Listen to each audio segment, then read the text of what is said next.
नमस्कार प्यारे प्रदेशवासियों।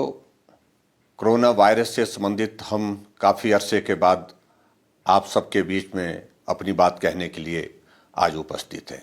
पिछले कुछ दिनों में हमने इस बात को देखा है कि पूरे देश भर में बहुत तेज़ी से कोरोना वायरस के मामलों में बढ़ोतरी हुई है। हिमाचल प्रदेश में भी पिछले दिनों में कोरोना वायरस के मामलों में बहुत तेज़ी से बढ़ोतरी हुई है। अब की बार ये देखने में आया है ये वायरस एक तो तेजी के साथ संक्रमण फैला रहा है और दूसरे इस बात को भी हमने देखा है कि डेथ भी बहुत ज़्यादा पूरे देश भर में भी और उसके साथ हम हिमाचल प्रदेश में अगर हम देखें तो हिमाचल प्रदेश में भी बहुत तेज़ी से मृत्यु दर में भी बढ़ोतरी हुई है, जो हमारे लिए चिंता का विषय है। हमने इस बात को देखा कि 23 फरवरी तक हिमाचल प्रदेश में कुल 58,423 मामले थे और एक्टिव केस सिर्फ मात्र 218 थे।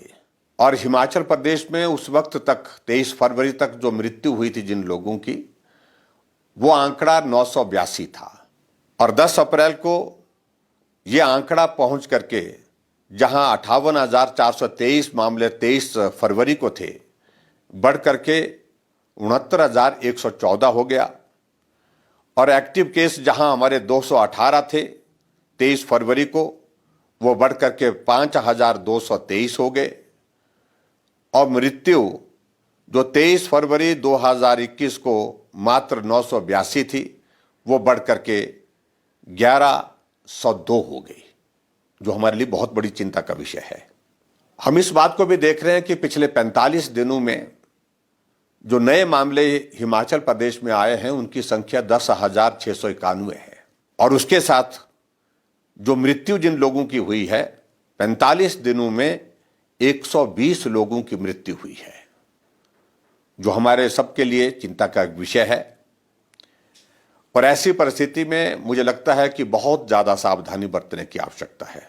पिछले साल हमने इस वायरस का असर छोटी आयु और नौजवानों के बीच में कम देखा था, लेकिन अब की बार हमारे लिए चिंता का विषय और भी ज़्यादा है कि इसमें स्कूल में पढ़ने वाले बच्चे और उसमें कम आयु के हमारे नौजवान साथी, उनके बीच में भी संक्रमण बहुत तेज़ी से फैला है।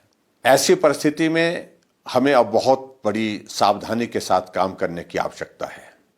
हालांकि पूरे देश भर में कोरोना वायरस के खिलाफ वैक्सीन का अभियान सफलतापूर्वक चल रहा है और हिमाचल प्रदेश में भी हम कोरोना वायरस के खिलाफ इस वैक्सीन के अभियान को बहुत तेज़ी से आगे बढ़ा रहे हैं।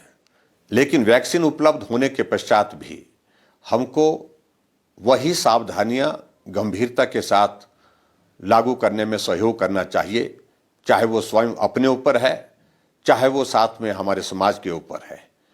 इसमें हम आप सबका सहयोग चाहते हैं। मुझे इस बात की भी प्रसन्नता है कि आप सबका हिमाचल प्रदेश में बहुत बड़ा सहयोग, जब हमारा कोरोना वायरस का वो पहला दौर चला था उसमें बहुत बड़ी मदद मिली है। लेकिन अब की बार का ये दौर और भी ज़्यादा गंभीर दिखता है क्योंकि इसका स्प्रेड, इसका संक्रमण बहुत तेज है। ऐसी सूरत में आपका सक्रिय सहयोग हमको बहुत बड़ी मदद करेगा। मेरा आप सबसे विनम्र निवेदन है कि हम उन्हीं तरह की सावधानियों को हमेशा स्मरण रखें, मास्क पहन करके जाएं और सोशल डिस्टेंसिंग को मेंटेन करें, अनावश्यक रूप से भीड़ वाले इलाके में जाने से परहेज करें।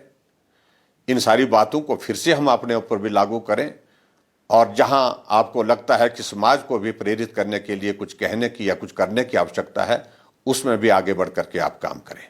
नवरात्रों का त्यौहार कल से शुरू हो रहा है। मैं नवरात्रि के अवसर पर आप सबको बहुत बहुत बधाई देता हूं, शुभकामनाएं देता हूं। लेकिन परिस्थितियां हमारे सामने इस प्रकार की हैं, हमको नवरात्रों के दिनों में भी कुछ रिस्ट्रिक्शंस के साथ काम करने के लिए आप सबका सहयोग चाहिए। और वो विशेष तौर से हमने तय किया है हिमाचल प्रदेश में कि मंदिर हमारे खुले रहेंगे दर्शन करने के लिए, पूजा करने के लिए, लेकिन जो लंगर, भंडारे और इसके अतिरिक्त जो हमारे जागरण होते हैं, उन पर ऐसी परिस्थितियों में रोक लगाना हमारी व्यवस्था है। मुझे पूरा भरोसा है आप उसमें भी सहयोग देंगे। हमने हिमाचल प्रदेश में कुछ चीज़ों को लेकर के निर्णय किया है, उसमें 3-4 चीज़ों को लेकर के विशेष रूप से मैं आपके सामने ज़रूर जिक्र करना चाहूँगा। एक तो हमने तय किया है कि 21 तारीख तक हमारे स्कूल कॉलेजेस बंद रहेंगे, और उसके अतिरिक्त हमने ये भी तय किया है कि हिमाचल प्रदेश में जहाँ जिन राज्यों में ज़्यादा संक्रमण फैला है उन राज्यों से आने वाले सभी लोगों के लिए एक एडवाइजरी जारी करके कि वो अपने पिछले 72 घंटे की RT-PCR रिपोर्ट के साथ ही हिमाचल प्रदेश में प्रवेश करें। नवरात्रों के साथ में शादियों का भी दौर शुरू हो रहा है। मेरा आप सबसे विनम्र निवेदन है कि शादियों के लिए जो हमने गाइडलाइंस, जो रिस्ट्रिक्शंस जो जारी की हैं, उसके पालन में आप अपना सहयोग करें। इसके साथ मैं विशेष तौर से आप सबसे विनम्र निवेदन करना चाहूँगा, पिछले साल जब कोविड का ये दौर शुरू हुआ था उस वक्त बहुत गंभीरता के साथ सभी लोगों ने सहयोग दिया। आप सबके सहयोग से उस दौर से हम बाहर निकलने में सफल हुए थे। अब की बार हम इस बात को देख रहे हैं कि वो गंभीरता का दौर उस प्रकार का नहीं है जो पिछले साल था। ये वायरस पिछले साल की तुलना में कम खतरनाक नहीं है, उससे ज़्यादा खतरनाक है। ऐसी परिस्थिति में हमको जो गंभीरता पिछले साल बनी हुई थी उससे ज़्यादा गंभीर होकर के काम करने की आवश्यकता है, और इसलिए मेरा आप सबसे विनम्र निवेदन है कि मास्क पहन करके रहिए और सोशल डिस्टेंसिंग मेंटेन करिए। अनावश्यक रूप से भीड़ वाले इलाके में बिल्कुल मत जाइए, और बुजुर्ग लोगों को भी इस बात के लिए, जैसे हम पहले भी कई बार कह चुके हैं, कि अनावश्यक रूप से भीड़ वाले इलाके में जाने से परहेज करना चाहिए। इस दौर को भी हम निश्चित रूप से हम पार करेंगे। मैं आप सबके उत्तम स्वास्थ्य की कामना करता हूं। आप स्वस्थ रहें, आपका परिवार स्वस्थ रहे, पूरा प्रदेश स्वस्थ रहे, देश स्वस्थ रहे। इसी निवेदन के साथ आप सबका बहुत बहुत धन्यवाद। नमस्कार।